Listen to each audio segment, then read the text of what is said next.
Karena saya dipaksa menandatangani surat pernyataan bermaterai yang menyatakan bahwa saya tidak boleh mempublikasikan informasi publik. Bagaimana ceritanya saya tidak boleh mempublikasikan informasi publik? Itu coba surat pernyataan itu apa tuh bunyinya? Dibacain aja lah biar nanti kita bisa dengar bersama. Itu kan pendek ya, nggak lama juga dibaca. Jadi formulir pernyataan permohonan informasi dibuat rangkap 2, nama, alamat, nomor telepon, informasi yang dibutuhkan, tujuan penggunaan informasi, menerangkan bahwa poin pertama, pemohon informasi publik bersedia untuk tidak memindahtangankan data dan atau informasi asli yang diberikan oleh Kemendikdasmen kepada pihak manapun. Poin kedua, pemohon informasi publik siap menerima sanksi apabila menyalahgunakan tujuan permohonan informasi.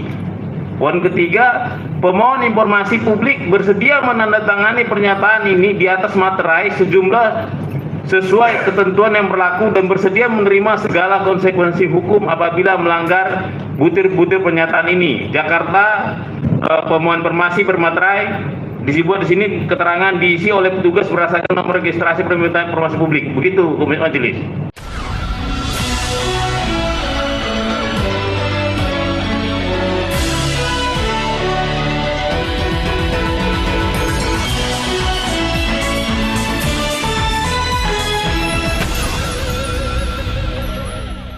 Halo, apa kabar? Assalamualaikum warahmatullahi wabarakatuh. Saya Rusmun Arif. Senang sekali bisa menjumpai Anda semua. Ini terkuak fakta baru yang semakin memperkuat dugaan adanya upaya sistematis menutup dokumen penyetaran ijazah SMA Gibran Rakabuming. Dalam sidang di Komisi Informasi Pusat, pengamat kebijakan publik Punatua Silalahi sebagai pemohon belak-belakan mengaku dia dipaksa oleh pejabat pengelola informasi dan dokumentasi Kemendikdasmen untuk menandatangani surat pernyataan di atas materai agar tidak mempublikasikan dokumen yang sebenarnya ia minta melalui mekanisme resmi. Yang lebih mengejutkan, Kemendikdasmen berdalih bahwa dokumen penyetaraan ijazah Gibran termasuk informasi yang dikecualikan. Ini artinya sebenarnya informasi yang dirahasiakan sehingga tidak boleh dibuka ke publik. Ini pertanyaan besarnya, mengapa sebuah dokumen pendidikan yang pada kasus lainnya selalu terbuka, bahkan ini sekarang keputusan dari KPU sendiri kan sudah dinyatakan itu sebagai yang tidak dikecualikan, justru di Kemendikdasmen diperlakukan sebagai dokumen rahasia negara, karena ini menyangkut seorang putra mantan presiden yang sekarang menjadi wakil presiden. Dan apa dampak dari keputusan itu terhadap prinsip akuntabilitas publik, terutama setelah polemik ijazah Jokowi hingga kini juga belum selesai. Nah, sekarang nambah lagi persoalan baru, yakni Gibran Rakabuming. Punatua Silalahi sebagai seorang warga yang menggunakan haknya untuk meminta informasi publik, awalnya itu dia mengajukan permohonan salinan dokumen penyetaran ijazah SMA Gibran melalui mekanisme resmi. Dia sebenarnya sudah punya dokumen, tapi itu dia peroleh dari media sosial. Namun alih-alih mendapatkan dokumen itu atau penjelasan prosedural sebagaimana mestinya, dia justru mengungkap fakta bahwa dia diminta oleh pejabat pengelola informasi dan dokumentasi di Kementerian Pendidikan Dasar dan Menengah untuk mengisi formulir permohonan yang oke lah kalau formulir permohonan biasa. Tapi yang lebih mengejutkan, kemudian dia diminta membuat pernyataan tertulis di atas materai. Isinya itu dia berjanji tidak akan mempublikasikan dokumen penyetaran ijazah Gibran kepada siapapun. Ini pengakuan serius karena mengisyaratkan adanya bentuk tekanan institusional bahkan sebelum proses hukum di KIP dimulai. Sementara itu, Kementerian Dikdasmen kemudian menyatakan bahwa ijazah Gibran termasuk informasi yang dikecualikan. Padahal dokumen penyetaraan biasanya adalah dokumen administratif standar yang selama ini terbuka untuk publik.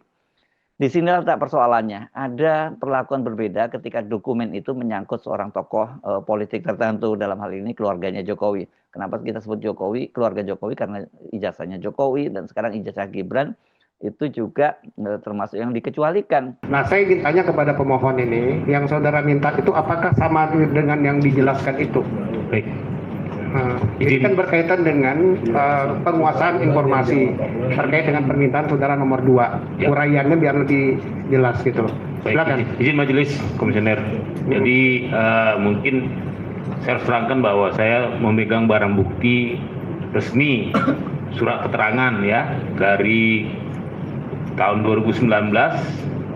Jadi ini dasar saya bertanya bahwa disebut di situ telah menyelesaikan pendidikan grade 12 di UTS Insert Sydney, Australia tahun 2006. Yang bersangkutan dinilai memiliki pengetahuan setara tamat sekolah menengah kejuruan SMK permintaan akuntansi dan keuangan Indonesia.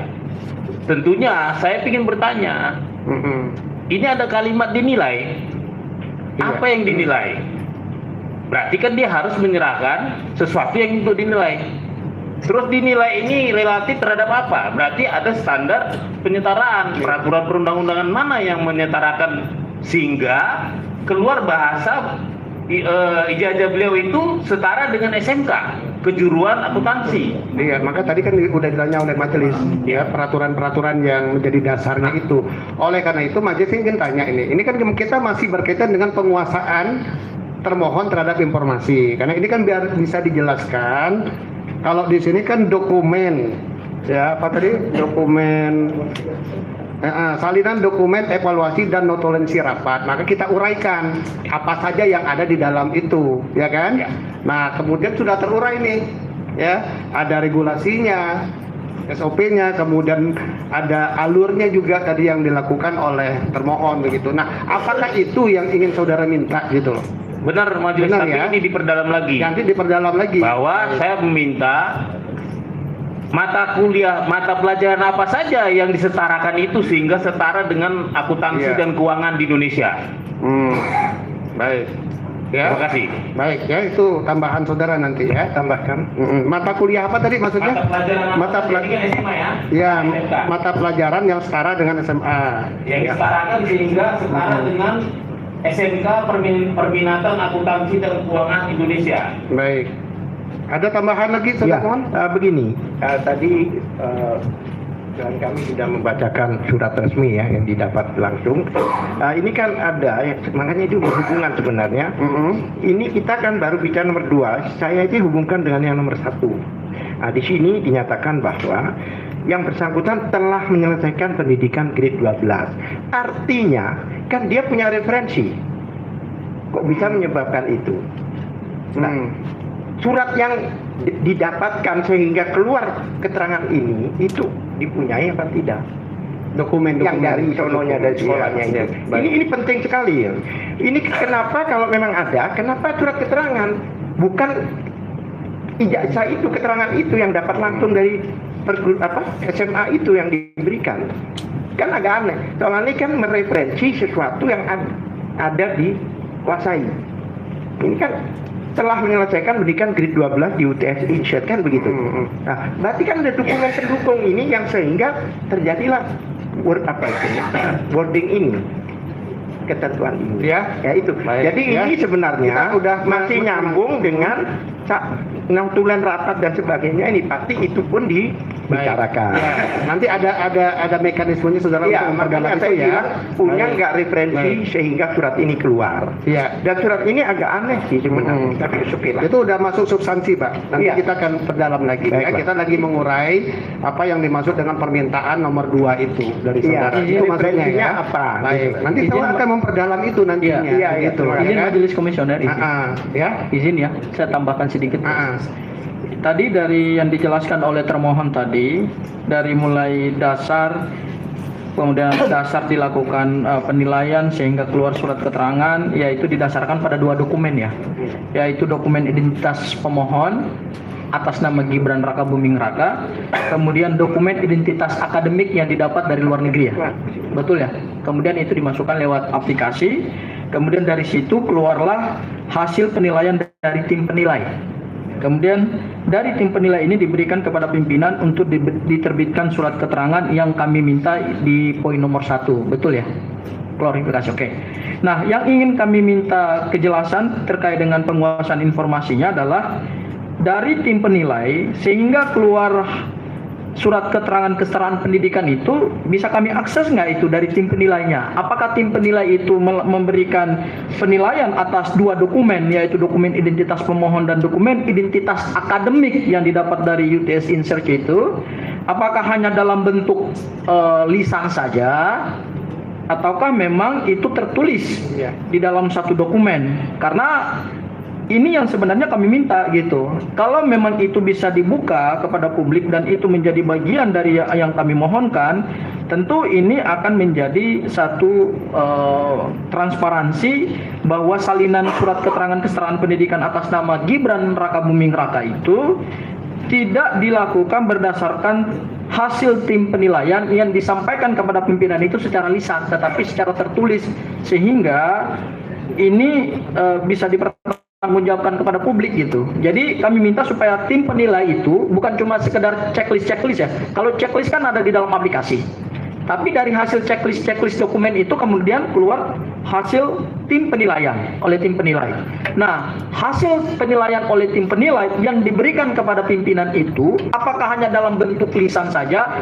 Pak Pimpinan, kami sudah melakukan penilaian terhadap dokumen atas nama Gibran Rakabuming Raka sehingga bisa dikeluarkan surat keterangan kesetaraan, ataukah Pak Pimpinan inilah hasil penilaian kami. Nah, itu kan tentu tertulis gitu. Kan tidak Ya, disampaikan secara lisan. Itu yang kami minta. Itu yang kami minta, Pak. Itu yang kami minta. Kita pahami apa yang saudara minta. Kita lagi mendalami itu, ya kan. Nanti saudara bisa memperdalam dari yang dimaksud dengan dokumen itu tadi, begitu ya. Baik, saya kira udah cukup ya untuk pemohon ya. Sebentar dulu. Saya mau tanya dulu kepada termohon. Saudara sudah jelas ya apa yang diminta oleh pemohon. Lalu berikutnya pertanyaan majelis ini ya. Saudara ini tidak memberikan informasi apapun ya kepada pemohon ya. Ketika diminta itu tidak mendapatkan informasi atau dokumen ya. Ditolak, intinya begitu ya. Ditolak. Nah, kenapa permintaan informasi itu ditolak oleh termohon? Ya, baik. Izin di majelis komisioner, kami memiliki tentunya untuk mengajukan permohonan informasi publik berdasarkan dengan Undang-Undang 14 2008, kemudian Perki nomor 1 tahun 2021 tentang standar layanan informasi publik, kemudian juga dengan dasar Permendikbudristek nomor 69 tahun 2024 tentang pengelolaan dan pelayanan informasi publik di Kemendikbudristek, bahwasanya untuk melakukan permintaan informasi publik ada beberapa persyaratan yang harus wajib dipenuhi oleh pemohon. Yang pertama adalah mengisi formulir permohonan informasi publik. Formulir ya, terus kemudian mengisi formulir pernyataan penggunaan informasi. Yang ketiga adalah melampirkan data salinan identitas pribadi apabila itu perorangan. iya. Itu. Ada tiga itu ya syaratnya Iya, ya. betul, Ada formulir, membuat surat pernyataan, dan itu apakah berlaku untuk semua permintaan informasi? Untuk seluruh permintaan Untuk informasi. seluruh permintaan informasi itu berlaku. Betul. Nah, Kecuali informasi yang diminta pemohon ini menurut saudara dikecualikan tidak? Termasuk dokumen dikecualikan tidak? Informasi yang diminta. Yang diminta ini kan ada 2 poin itu ya, ada Betul. 2 itu. Itu informasi dikecualikan atau informasi terbuka? Informasi yang diminta ini berdasarkan hasil uji konsekuensi kami itu adalah informasi yang dikecualikan. Yang dikecualikan yang mana? Yang permintaan nomor 1, nomor 2? Permintaan nomor 1 dan nomor 2. Sudah ada uji konsekuensi? Sudah ada uji konsekuensi. Tanggal berapa Anda lakukan uji konsekuensi? Uji konsekuensi itu kami lakukan di sekitar bulan Juli yang Bulan Juli tahun. 2020. Jadi sebelum ada permintaan informasi, saudara sudah publik ini. mengecualikan ya. Baik ya. Kemudian saudara tidak, ketika tanggapan kepada pemohon itu, saudara hanya meminta pemohon untuk melengkapi formulir pernyataan identitas. Yang tidak dipenuhi apa? Formulir permintaan informasi dan juga formulir pernyataan penggunaan informasi. Yang tidak dipenuhi, Dua itu yang pemohon tidak mengisi formulir mengisi permintaan. formulir, kemudian Mengisi pernyataan, surat pernyataan penggunaan surat informasi. pernyataannya itu yang tidak dilengkapi oleh pemohon. Identitas ada, Identitas ada. alasan atau tujuan permohonan informasi untuk digunakan apa ada? Ada.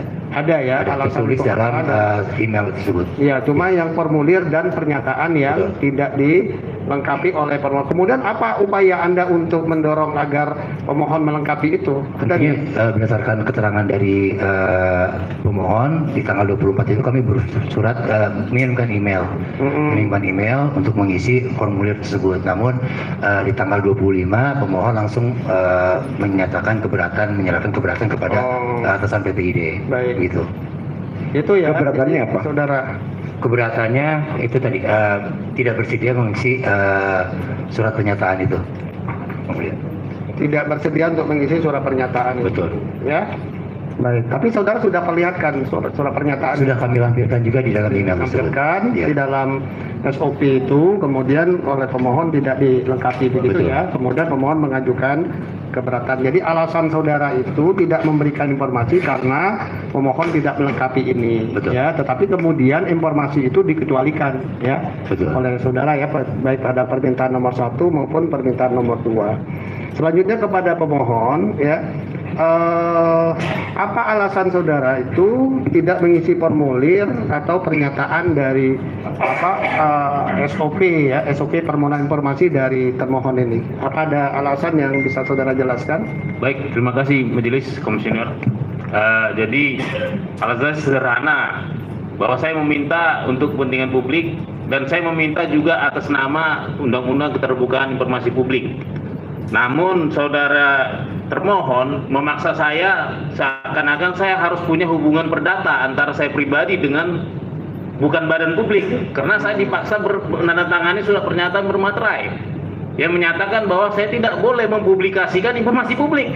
Bagaimana ceritanya saya tidak boleh mempublikasikan informasi publik? Itu coba surat pernyataan itu apa tuh bunyinya?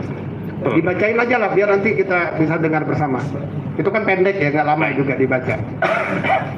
Jadi formulir pernyataan permohonan informasi dibuat rangkap 2, nama, alamat, nomor telepon, informasi yang dibutuhkan, tujuan penggunaan informasi, menerangkan bahwa poin pertama, pemohon informasi publik bersedia untuk tidak memindahtangankan data dan atau informasi asli yang diberikan oleh Kemendikbudrismen kepada pihak manapun.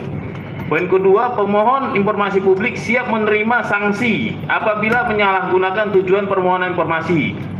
Poin ketiga, pemohon informasi publik bersedia menandatangani pernyataan ini di atas materai sejumlah sesuai ketentuan yang berlaku dan bersedia menerima segala konsekuensi hukum apabila melanggar butir-butir pernyataan ini. Jakarta, pemohon informasi bermaterai dibuat di sini keterangan diisi oleh petugas berdasarkan nomor registrasi permintaan informasi publik. Begitu Majelis. Itu ya, jadi jadi saudara tidak mengisi karena bertentangan dengan Undang-Undang Keterbukaan Informasi Publik. Ya, baik. Kemudian majelis yang tanya, saudara itu tujuan untuk mendapat informasi itu apa sebetulnya, dan apa sih hubungannya dengan kebutuhan Anda selaku pribadi begitu? Baik Yang Mulia. Ya, kan. Majelis saja. Majelis. Terlalu mulia nanti. Jadi saya kan peneliti. Iya, peneliti ya. Terindeks Scopus. Jadi saya sudah menerbitkan working paper saya di SSN secara internasional berjudul Testing the Authenticity of Public Official Diplomas in Indonesia, Scientific Study of the Jokowi Dodo Case. Jadi saya meneliti untuk semua pejabat publik yang bermasalah ijazahnya, meskipun fokusnya untuk Joko Widodo. Kebetulan yang saya minta ini, beliau ini adalah termasuk dalam lingkaran yang dipermasalahkan publik. Karena ini jadi kuat, karena memang ini sepertinya seperti satu rangkaian. Nah, dari situ saya meminta informasinya untuk kelanjutan working paper saya yang dapat di-download di SSRN. Seperti itu Yang Mulia, Majelis. Iya, iya. Terima kasih. Dari kesaksian dalam sidang tadi, setidaknya ada 3 poin penting yang kita dapat simpulkan. Pertama, ada dugaan tekanan atau intervensi terhadap pemohon informasi. Permintaan untuk buat surat bermaterai agar tidak membuka dokumen sebelum proses di Komisi Informasi Pusat berjalan menunjukkan adanya upaya pengendalian informasi di luar koridor hukum. Apalagi tadi keputusannya itu bahwa dokumen penyetaraan ijazah Gibran itu dikecualikan itu sudah uji konsekuensinya sebelum permintaan ini diajukan. Kedua, sikap Kemendikbudrismen bertolak belakang dengan prinsip keterbukaan informasi publik, menetapkan dokumen penyetaraan sebagai informasi yang dikecualikan. Dan apalagi seperti saya sebutkan sekarang ini putusan KPU, ijazahnya Pak Jokowi pun sudah bisa diakses oleh publik, itu bukan yang dikecualikan. Kita jadi bertanya-tanya, apa istimewanya Gibran Rakabuming gitu kok dia ijazah penyetaraan lagi ya dimasukkan kualifikasi pengecualian. Dan mengapa dokumen serupa itu pada kasus lain kan selalu dibuka, ijazah itu biasa dibuka di mana-mana kan gitu. Sekarang ijazahnya Pak Jokowi pun bisa diakses gitu. Kasus ini menambah daftar panjang kerumitan dokumen pendidikan keluarga mantan Presiden Joko Widodo. Setelah perdebatan ijazah Jokowi yang tak kunjung selesai, kini muncul kasus ijazah milik Gibran yang disetarakan dengan SMA atau SMK. Tadi disebutnya ya, dengan pola yang sama. Tertutup, tidak konsisten, dan lebih banyak menyisakan spekulasi daripada klarifikasi. Pertanyaan mendasarnya tetap sama. Jika semua dokumen itu benar, valid, dan sesuai prosedur, mengapa negara harus bersusah payah untuk menutupinya? Apalagi kita kan sekarang ini tahu dari pernyataan-pernyataan para WNI di Sydney dan juga dari investigasi yang dilakukan oleh Roy Suryo, QTS Insert itu kan memang bukan SMA gitu, apalagi SMK dengan bidang peminatan akuntansi. Karena itu kan hanya lembaga kursus bahasa Inggris. Jadi dari situ saja kita tahu mengapa kemudian kok ada kewajiban, ada keharusan membuat surat pernyataan di atas materai gitu. Karena ya kalau kemudian didapatkan dokumen itu dan itu artinya dari Dikdasmen, semakin jelas dong status ijazah SMA-nya Gibran itu yang telah disebut oleh trio RRT bahwa mereka ini menyatakan Gibran itu nggak punya ijazah SMA. Saya sebenarnya sampai jumpa lagi. Wassalamualaikum warahmatullahi wabarakatuh.